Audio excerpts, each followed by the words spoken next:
real this time, right? Okay.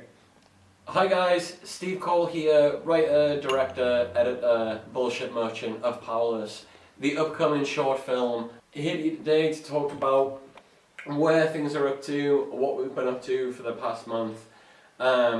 Today I'm joined with a very special guest, Jonathan Smith. That's me. DOP of Powerless. Aye. For those who don't know what DOP means, that means Director of Photography. Also known as the cinematographer. So, you're here with the two Ds, the double D. The two biggest D's in this fucking production. The big Ds. Well, not so much. But average. The capital Ds. Welcome, John, to the channel, to the stream. Good to be here, Steve. Fuck's sake. Oh, goddamn. Let's never drink and do this again. Right. Let's do it every time. So, right. First things first, I'd really like to apologise for the radio silence. I kind of shot myself in the foot a little bit by saying I'd release a video every week, but there wasn't a great deal. Yeah, it's been a month and a half, but there wasn't a great deal of things to update you on, other than maybe like my mental health. But I didn't want to get into all that too much. You know, there's been a ton of stuff happening, but we're getting there. That's the main point. So yeah, the script is done. It's not done. It's pretty much done. We're finalising the script at the moment, and that's the main point. We were looking to improve a few elements, fix a couple of things that were kind of bugging me, and the process just got drawn out way longer than I would have wanted it to. But yeah, it's with a couple of different people now. So we've got off to a writer director, and it's also with a dude who's a novelist as well. Mm-hmm. This is it. Like, it's been really painful, a painful process, and that is really down to the fact that I'm not a writer. To begin, how to start. To write a script, it's a difficult thing to do, and then really it's a case of a balancing act, because I'm balancing between like an overly creative mind where I can like visualize scenes and visualize what I want to do, but then it's also like, is that physically possible to do? Yeah, a lot of the stuff that we've got at the minute, it's a case of we're trying to balance the fact that what we want to have accomplished versus what's literally physically possible. Yeah, and then what, like on the budget that we have. We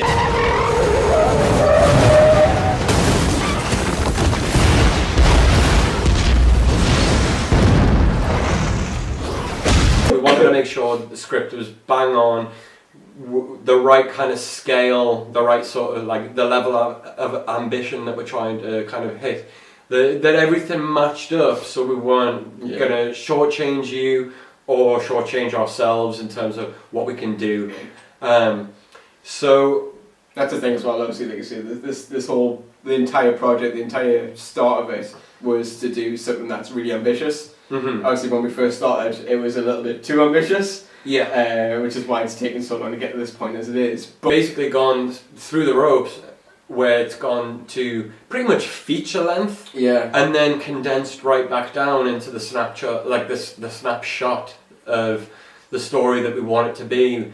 And I think really that's why it's taken so long to kind of get to this point, is that we've had to go around the world to come back and then be like, right, now we've got this full world, everything's developed, everything is exactly like, you know, we've figured it all out, and now we can tell this, the kind of, that little piece, that kind of, you know, it's almost like the third, if it was a feature film, that kind of third act. The middle bit. Oh yeah, the kind of end of the second act into the end kind of thing. Like, I mean, it's one of those things you kind of beating yourself up, it's taking longer than you want, and then you kind of feel like there's this thing called imposter syndrome where you don't. Everybody gets imposter syndrome. Exactly. And you don't feel like you are who you're claiming you are. And not good enough to do what you're trying to do. Exactly. You weren't the real Buzz Lightyear. You're an action figure.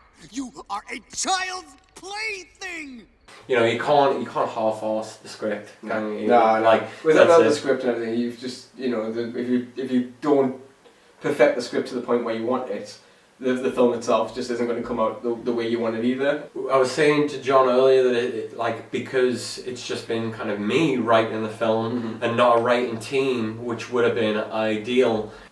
Anyone who's to like question me as to why it's taken this long on this film, it's really down to it's a learning process. Oh yeah, the whole thing is a huge learning process for us. That's the entire reason why we started this whole thing. I mean, like, people could turn around and be like, you know, you're a bit crazy for jumping into a project this in depth, but why not? Well, that's exactly it. Like, I mean, it might take a while, but I'd much rather do that. I'd much rather jump in and do rather than sitting within your comfort zone. It's a case of exactly. You know, the whole reason we did this was to try and push ourselves when we're students. It was to try and push what students could do. The way we're kind of treating it is that it's still quite a big production. So it's still that idea that we're still trying to push ourselves to do something that is out of our comfort zone. It's not just a case of taking out our cameras and, you know, going down this road or whatever to film something. It is a case it's taken us a lot of planning and a lot of effort to get to this point. So yeah. Both of us have jobs, both of us have lives where, you know, we're working towards this, but it's not, I mean, everyone can understand that, like, you've got things that take away your time, take away your energy, and then you come back to the stuff and you keep working on it. It's kind of like, we're making a film, but someone could be sat at home writing a novel, you know what I mean? And it takes them 5 years to write the first novel or something, but they've been working on it constantly, and that's kind of what this is. Yeah, that's kind of what this is, but in film format. So, you know, I hope it took Scorsese 10 years to make Silence. Yeah. So that's what I'm saying. This is it. I hope that you guys aren't sat there going, "Oh, I've invested in this film and it's not out yet."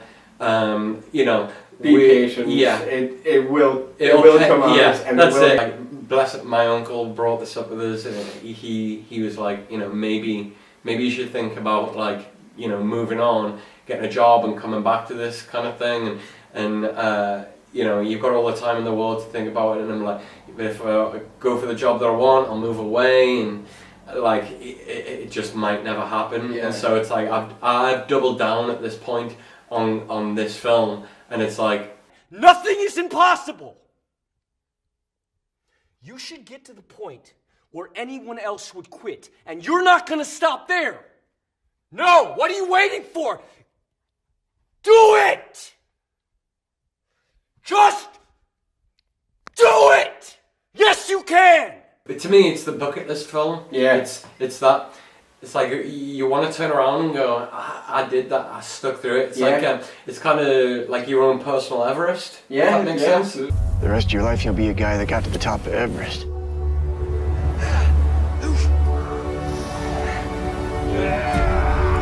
Rope the base. Rob, where are you? I'm on the top of Everest, Helen. Yeah, well, this is definitely yeah, 100%. I mean, I said that exactly that to my parents the other day to try and make them understand why I'm so obsessive about it. It's like everyone's got their goals, their dreams, their ambitions and stuff, and it's like you know, this is ours. This, like, I mean, it was mine. It's crazy that you've bought into it. Absolutely. Like, like I said, I was there from day one. Yeah, so. that's it. There is other people who've been involved with it, like as long they're kind of sat on the sidelines or whatever and doing their own thing, which is totally sweet. But it's like we're, you know, actively going after this, and so, you know, it's be patient with us. Yeah, while we get to the peak. But I mean, people take months to scale that mountain. Like, basically, as you get higher up the mountain, you have to acclimatize, and the closer you get to the top, that's when you have to speed things up. And it is such a good metaphor for what this is. It's like, it's taken a long time to get to like base camp 1 and then base camp 2, and it's kind of like us finalizing the script is kind of, it's like base camp. 2 hours later. We're nearly at that final big push, and it's cool. Yeah, like kind of back to where the script's actually up to. Moving away from Everest. Yeah, moving away from the mountain metaphor. I think that the whole takeaway from that metaphor is be patient with it because we don't want to die. Yeah. Another drink. John needs another drink because he's an I'm an alcoholic. alcoholic. Yeah. I have a problem. It's about taking that next step forward, isn't it? Exactly. Now we've got the other storyline done. It's a case that we're kind of moving forward at the next step, which obviously is pre-production. As I say, breaking the script down, making sure we've got all the props, set dressing, locations, all that sort of stuff set and ready. Just so when we come to it, we've got all that stuff done. And then after this point, it'll be a case of doing recce's. We've already got a few different locations in mind that we want to check out. So it'll be a case of going to those locations, doing like sort of camera tests and stuff there, see what it looks like through the camera. This is at least on my side anyway. Yeah. I mean, there's a ton of things that will be all kicking off at the same time because you know we'll be calling in everyone. We'll be crewing up. We'll be calling in people and we'll be calling in favors and everything's basically on that verge of like it's all starting up. About time to beg, borrow, and steal as much as we can. Yeah, exactly. So we're looking at shooting towards. Should put my phone on silent. Right. Amateur. One job. I guarantee that's going to happen on set one day. You'll be like... It'll be the last scene as well. You'll be like in the middle of like the most intense scene ever and then like my phone will ring and I'll be like... Yo. Quiet on set, please. Yeah. I'm filming right now, dude. Oh. Hold on. Who's calling? Say hello to your dad. Hello? Yeah. I'm filming, man. Call me back at 7 o'clock. I'm filming. I'm looking Jackie Chan dead in his eye. We're Call on me the. back. Wait, Call me back. are you a professional? We are filming. You turn on your phone. No, you can't speak to Jackie Chan. No. They want to speak to you, Jack. Hello. I'm sorry about this. We are filming right now. You sorry? You waste our film. Call me back later, 7 o'clock. Right, so yeah, we're hoping to shoot like basically the bulk, if not all of it, mid-October. That's kind of where we're looking at. Yeah. That leaves us 6 weeks to do Prep. the pre-production and prep. But you know, things are a little bit up in the air. We'll do our best to keep you updated. It's one of those. Anything we can show you without spoiling the film, you know, we'll keep that coming your way. But in the meantime, yeah, just bear with us, guys. Like it's going to be worth it. Yeah, and again, thanks to everyone who's donated. Thanks to everyone who's behind us. Like, you know, our biggest fans are mostly friends and family. So it's one of those. I think we'll probably leave it there. But thanks for your time, your money, and your love, guys. We'll see you on the next one from myself and John and anyone else on the Powerless team. Yeah. Cheers. Thanks a lot.